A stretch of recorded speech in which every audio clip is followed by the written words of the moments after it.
असीम सौंदर्य और पवित्रता की प्रतीक इस गुलाबी नगरी को नमन करती हूँ। राजस्थान विश्वविद्यालय की वैदिप्यमान प्रतिष्ठा और उसमें आप सबकी शिक्षा के प्रति निष्ठा को नमन करती हूँ। जल से इसे सींचने वाले विद्वत शिक्षक समाज को नमन करती हूँ।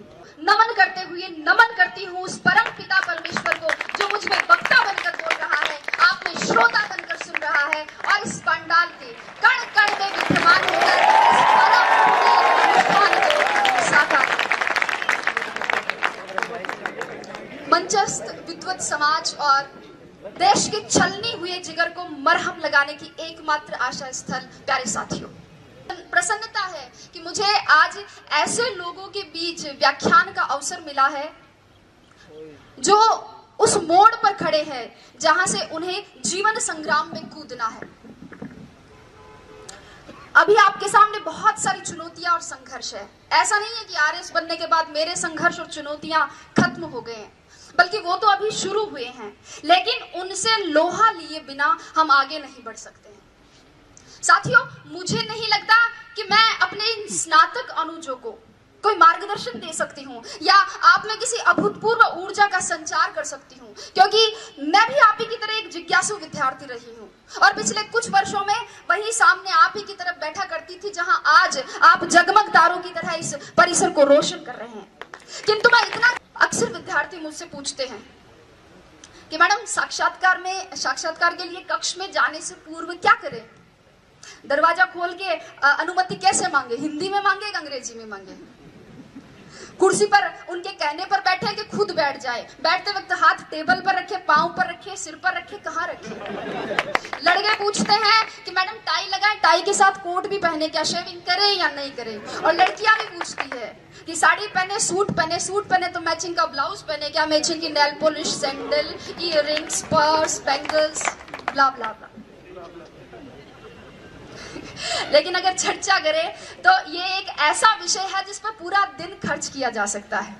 लेकिन अगर मेरी माने, संक्षेप में मेरी माने, तो आप तो बस, अगर आपको लगता है कि आपकी तैयारी अच्छी है, आपकी विषय पर पकड़ है, आपने जो अपने हिसाब से कपड़े पहने हैं उनमें आप सुविधाजनक महसूस कर रहे हैं और उनसे आपके शरीर का आत्मविश्वास झलक रहा है, अगर आपको लगे कि आपने अपने माता पिता का आशीर्वाद ले लिया है, ईश्वर में आपकी आस्था है और दादी और नानी ने कह दिया कि जा बेटा कलेक्टर बन के ही आई, तो आप तो बस दरवाजा खोलिए और मुस्कुराते हुए अंदर घुस जाइए।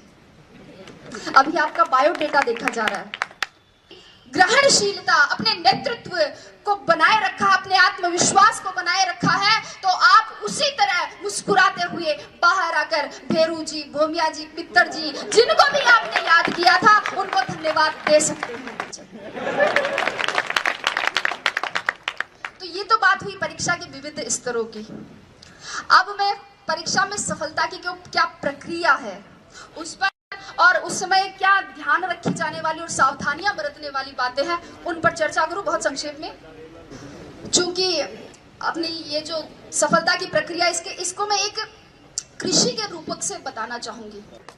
तो कृषि के रूपक से समझाना चाहूंगी क्योंकि अब राजस्व विभाग से जुड़ गई हूं, तो कृषि, बीज, फसल, पटवारी, गिरदावर, इनसे दिन भर सामना होता रहता है, तो उदाहरण भी वैसे ही देने लग गई हूं। दोस्तों, किसी भी बीज के अंकुरण, उसकी वृद्धि, स्थायित्व, फल फूल सहित पूरा वृक्ष बनने में ही सफलता की प्रक्रिया निहित है। किसी भी बीज के अंकुरण के लिए सर्वप्रथम और सर्वाधिक महत्वपूर्ण योग्यता है उस बीज का अंकुरण योग्य होना। इसलिए सबसे पहले अपने अंदर झांके। एक बार एक पागल आईने में खुद को देखकर कह रहा था कि लेकिन हम जैसे पढ़े लिखे और स्वस्थ चित्त व्यक्ति भी खुद को नहीं पहचानते हैं, अपने भीतर नहीं झांक पाते हैं। रास्ते में अगर कंकड़ हो और अगर अच्छा जूता पहना हो तो उस पर चला जा सकता है, लेकिन एक अच्छे जूते में भी अगर कंकड़ हो तो रास्ता चाहे कितना ही बढ़िया क्यों ना हो, उस पर कुछ कदम चलना मुश्किल है। मेरे कहने का मतलब इतना ही है कि पहले बाहर की चुनौतियों से पहले खुद की कमजोरियों से जीते, लड़े। बीज के अंकुरण के बाद अंकुरण के लिए आवश्यकता होती है उपजाऊ भूमि की, और मुझे नहीं लगता कि प्रतियोगिता के दौर में उपजाऊपन के मामले में राजस्थान विश्वविद्यालय का कोई सानी होगा। यहाँ का मार्गदर्शन आपके लिए सदैव पथ प्रदर्शक का कार्य करता रहेगा। आपको अपनी तैयारी के लिए, लक्ष्य प्राप्ति के लिए जहां कहीं भी, किसी भी कोचिंग संस्थान, महाविद्यालय अथवा व्यक्तिगत मार्गदर्शन के लिए कहीं भी अपने आप को समर्पित करें तो उस भूमि का उपजाऊपन जांच ले, क्योंकि कई बार योग्य बीज भी उपजाऊ भूमि के अभाव में अंकुरित नहीं हो पाते हैं। विद्यार्थी के लिए खाद का काम करते हैं, उसकी कक्षा, उसकी पुस्तकें, उसके मित्र, उसका जो पढ़ाई का आसपास का माहौल है, वो उसके गुरुजन जो उसे एकाग्रता और ज्ञान संचय की विधि प्रदान करते हैं। एकाग्रता पर थोड़ा सा सर मैं अपना उदाहरण देना चाहूंगी कि मेरे घर के इस तरफ मंदिर है और इस तरफ मस्जिद। सुबह उठते ही इधर से घास खाए गैया, दूध पिए ग्वाल, छोटो सो मेरो मदन गोपाल शुरू हो जाता था। तो उधर ला इलाहा इल्लल्लाह मुहम्मदुर रसूलुल्लाह के साथ शाम ढलती थी। बारात भी उधर से ही जाती थी, सतराम के जयकारे भी।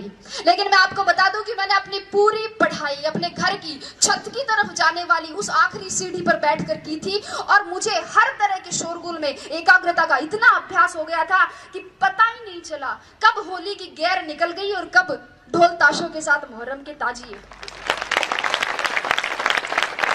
पढ़ते वक्त मोबाइल बंद रखे, अगर व्हाट्सएप, मैसेंजर और फेसबुक नहीं चलेगा तो एकाग्रता में वृद्धि होगी, लेखन शैली में सुधार होगा और टॉप 50 में आने की संभावनाएं भी बढ़ सकती हैं। मेरी बात करें तो मैं बताऊं, मैंने मोबाइल ही नहीं रखा था।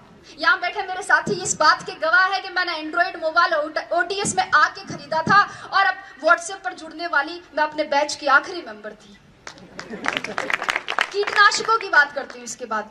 जिस प्रकार पौधे की जड़ों के दीमक और पत्तों के कीड़ा लग जाता है, उसी प्रकार एक विद्यार्थी के भी धैर्य के लालच का, मेहनत के आलस्य का, सादगी के विलासिता का और पढ़ाई के भटकाव का घुन लग ही जाता है। और ऐसे में अनुशासन ही वह कीटनाशक का कार्य करता है। मित्रों, अनुशासन ही वह औषधि है जो किसी भी लक्ष्य की प्राप्ति के लिए किए गए साधना के तपोबल के ओज को परिवर्तित कर देता है। इसलिए अपने आप को अनुशासित बनाए, व्यवस्थित बनाए, अपना खाना पीना, जागना, सोना, ये सब संयत बनाए।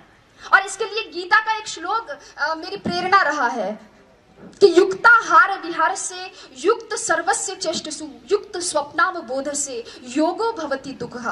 अर्थात अपना सोना, जागना, आहार विहार और अपनी चेष्टाएं ये संयत हो, उचित हो। और अगर आप इस अनुशासन को, इस औचित्य को बनाए रखते हैं तो आपके लक्ष्य की पवित्रता को सुरक्षा मिलती रहेगी। विद्यार्थी के जीवन में भी 2 प्रकार के उत्प्रेरक होते हैं।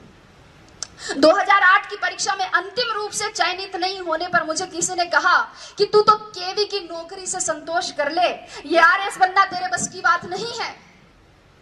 तो एक दूसरे मित्र ने कहा कि गिर को कर रे कंथड़ा, हिरण कशो घी खाए, आंख चरे और पून भगे, घोड़ा स्यू आगो जाए।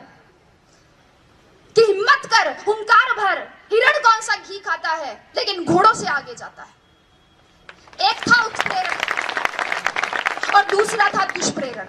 दुष्प्रेरण ना स्वयं करे ना दूसरों के दुष्प्रेरण का शिकार हो, अपने मुकाम, अपने उसूल खुद तय करे और हर बार लोगों की अपेक्षाओं पर खरा उतरने की